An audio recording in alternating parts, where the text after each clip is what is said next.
ফিরে আসুন, শেখ হাসিনার পতাকা তলে নৌকায় আরোহণ করুন। আপনি সম্মানিত হয়ে আমাদের মাঝে বেঁচে থাকবেন। এর অন্যথা যদি আপনি করেন, আমাদের দুর্ভাগ্য, আর কিছুই বলার থাকবে না। সারা জীবন আওয়ামী লীগ করলেন, আর জীবনের শেষ প্রান্তে এসে নৌকার বিরুদ্ধে চলে গেলেন। এটা কি আপনার মতো মানুষের শোভা পায়? শোভা পায় না। অথচ তিনি করেই চলেছেন। আপনাদের মাধ্যমে তার কাছে বিনীত অনুরোধ জানাবো, জীবনে 5টি নির্বাচন করেছেন নৌকা প্রতীকে। আমরাও তার সহকর্মী হিসাবে তার বিজয়ের জন্য আপ্রাণ চেষ্টা করেছি। একবার জয় হয়েছিলেন, 4 বার পরাজিত হয়েছে, জেলা পরিষদের চেয়ারম্যান হয়েছে। আমরা অবদান রাখার চেষ্টা করেছি। আপনি বঙ্গবন্ধুর ময়ূরী, বঙ্গবন্ধু 7ই মার্চ সোহরাওয়ার্দী উদ্যানে যে পৃথিবী খ্যাত ভাষণে দিয়েছিলেন, তার পেছনে দাঁড়ানোর সৌভাগ্য আপনার হয়েছিল। আপনি বলে থাকেন বঙ্গবন্ধু আপনার পীর, আর শেখ হাসিনা পীরের কন্যা। তাহলে পীরের দল আওয়ামী লীগ, তার নির্বাচনী প্রতীক নৌকা।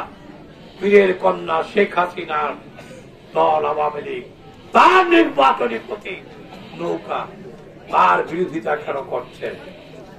দৃঢ় স্বার্থে, সংকীর্ণ স্বার্থে, ব্যক্তি স্বার্থে এতটাই ব্যাপক হয়ে গেছেন আপনি। লজ্জায় আমার মাথা হিট হয়ে যায়। দীর্ঘ সময় তার সাথে চলেছি। আমার পিতার অকৃত্রিম শরীর ছিলেন। আমার মা বছরখানেক আগে মৃত্যুবরণ করেছে। তার সৎকারের সময় আমার পাশে থেকে হাউ মাউ করে কান্না করেছে। তার প্রতি আমার অনেক শ্রদ্ধা, কিন্তু তার এই আচরণে আমি মনে অনেক কষ্ট পেয়েছি। জীবন সায়ন নিয়ে এসেছেন, অনেক বয়স হয়েছে। যে মানুষগুলো আপনাকে প্রভাবিত করছে, সে মানুষগুলোর অতীত ইতিহাস পরিষ্কার নয়।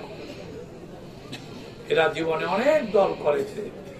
এরা সাইবেরিয়ার পারিজাত পাখির মতো। শীতকালে এখন আসে নাকি? বলাকেশ্বরে আগে অনেক পাখি আসতো,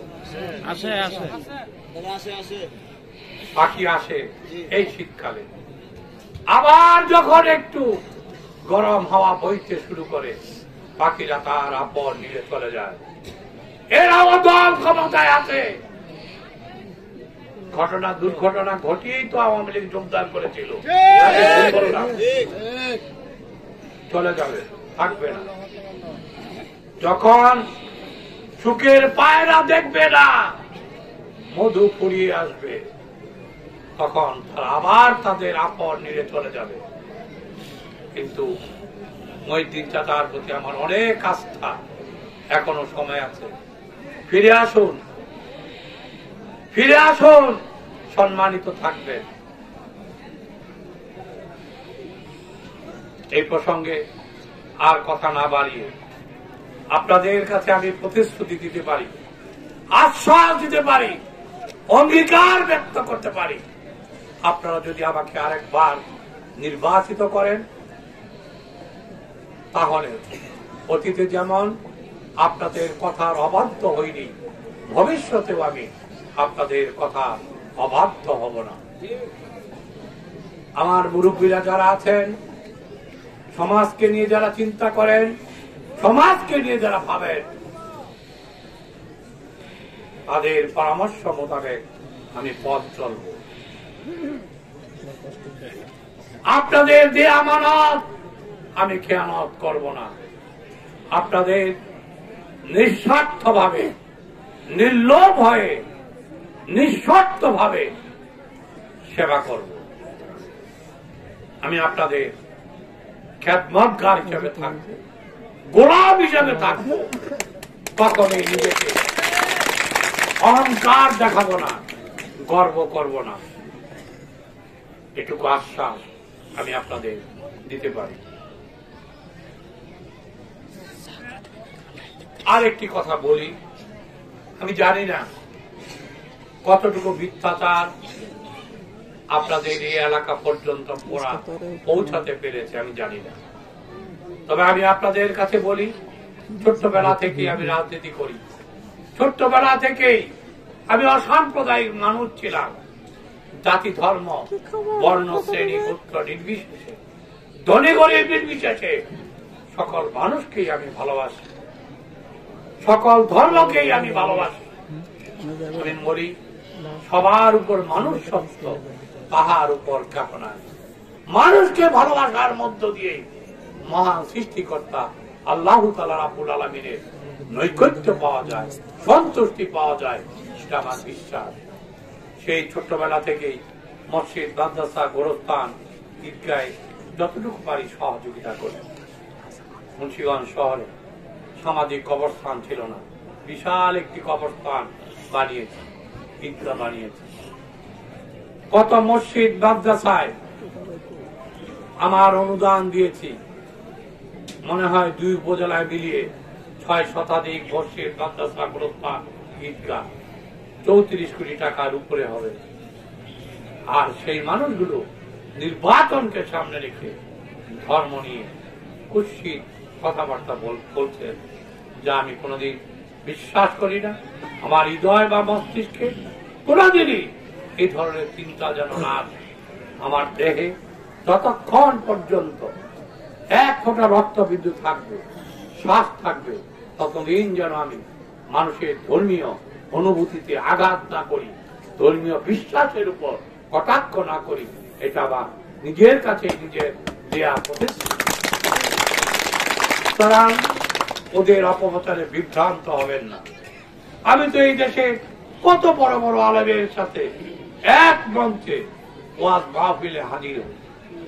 আমি দেখে আসেন কি ধরনের মানবদর্শতা চলছে, আর কি ধরনের ভূমিধস চলছে। গ্রামের পর গ্রাম উজাড় হয়ে যাচ্ছে, মানুষ জমি জমা সম্পদ সবকিছু হারাচ্ছে, পথে বসে যাচ্ছে। একদা ভালো ছিলেন, সেই পরে বাঁচতেন, সেই মানুষগুলো আজ একেবারেই দারিদ্র সীমার বা প্রান্তিক জনগোষ্ঠীতে পরিণত হচ্ছে। যদি নিজেদের বাঁচতে হয়, আত্মমর্যাদা নিয়ে বাঁচতে হয়, জমি জমা সম্পদ রক্ষা করতে হয়, তাহলে নৌকা প্রতীকে আমাকে আরেকবার নির্বাচিত করুন। আমি তো বুকে হাত দিয়ে বলতে পারি, গত 10টি বছর আপনাদের এই এলাকার সংসদ সদস্য ছিলাম। কেউ কি বলতে পারবেন এই এক কণা বালি আমার পেটে ঢুকেছে? কেউ কি বলতে পারবেন সুদ খাই, ঘুষ খাই, দুর্নীতি করি, অনিয়ম করি, লুটপাট করি, বালুদস্যুতা করি, ভূমিদস্যুতা করি, অন্যের জমি জাল দলিল করে কিনে নেই, জাল দলিল করে মালিক হয়ে আবার সরকারের কাছ থেকে ক্ষতিপূরণ আদায় করি, গরিব মানুষ ঠকাই, দুর্বল মানুষকে ঠকাই? এই কাজ কি কোনোদিন করেছি আমি? যতটুকু পেরেছি মানুষের উপকার করতে, মানুষের জন্য কাজ করতে। এই অসভ্য মানুষগুলো নৌকা প্রতীকে নিজেরা নির্বাচিত হয়ে আজ নৌকার বিরোধিতা করছে। আপনাদের উপজেলা পরিষদের চেয়ারম্যানকে জিজ্ঞেস করবেন কোন মার্কা নিয়ে তিনি নির্বাচিত হয়েছিলেন। এই যে স্বতন্ত্র প্রার্থী না বিদ্রোহী প্রার্থী, কোন মার্কায় তিনি মেয়র হয়েছিলেন? ওরা বলে শেখ হাসিনা নাকি তাদেরকে বলেছে। আরে ভাই, মিথ্যারও তো একটা শেষ থাকে।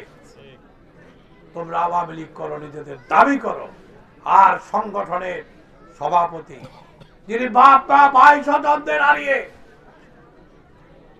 বাংলাদেশ আওয়ামী লীগকে 45 বছর যাবৎ নেতৃত্ব দিচ্ছেন, তাকে নিয়েও তোমরা মিথ্যাচার করো।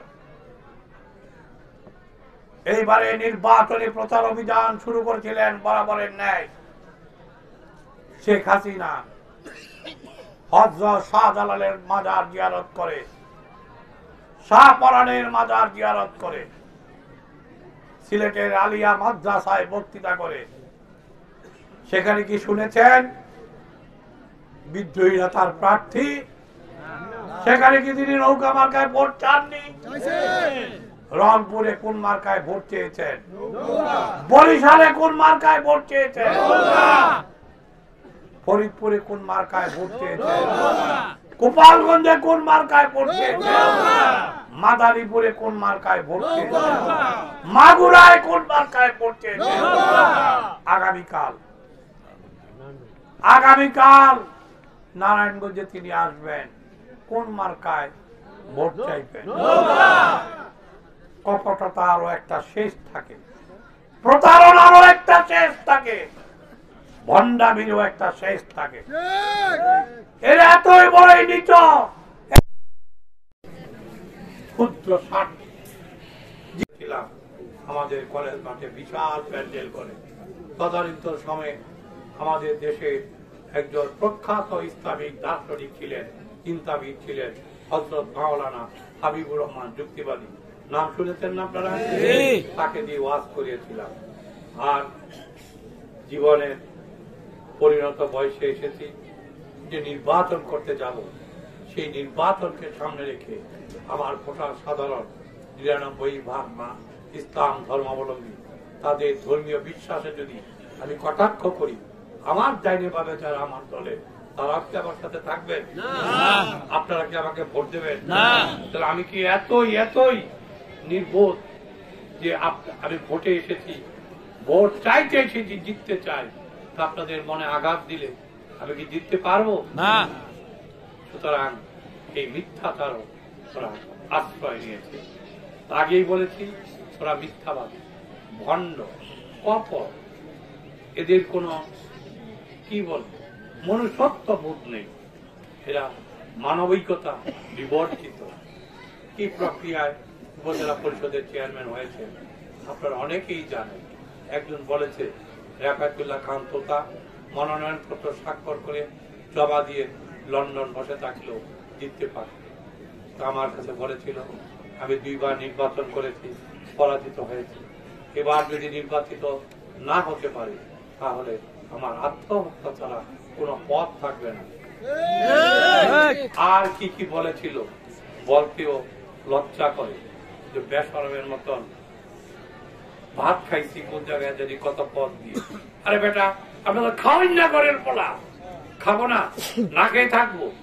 এই সকাল থেকে এখন পর্যন্ত বক্তৃতা করছি, না খেয়ে থাকবো। ওর আদিটা তো ভালো না, আদিটা একটু খোঁজ দিয়ে দেখবেন কেমন ঘর থেকে এসে